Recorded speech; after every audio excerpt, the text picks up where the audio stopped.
52 minggu. Nah, 6 bulan berarti tadi 500 MB.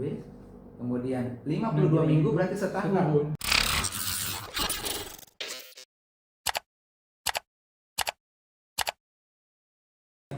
Ada begini ya. simbol-simbol. Oh iya. Oke, udah simak. Terbalik, sorry. Oke. 52 minggu.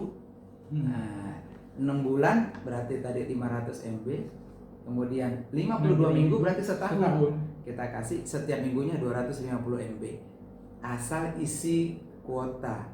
Jadi minimal kuotanya 7.500. Jadi isi 7.500 dapat 1 giga, dapat lagi 250. Jadi 1,25 shifting. Jadi ada bagi 2 shift. Jadi misalnya kita satu divisi, setengah masuk, setengah enggak. Yang penting kita mengurangi dulu jumlah yang ini kan, ya. Dan itu mesti diatur dulu karena Jakarta udah jalan masih ngatur di sini. Karena pertama kemarin ketemu juga kawan-kawan operasional yang menghasilkan segala sesuatu itu nggak boleh berantakan karena kita mau bayar THR, Pak. Oke, siap. Oke.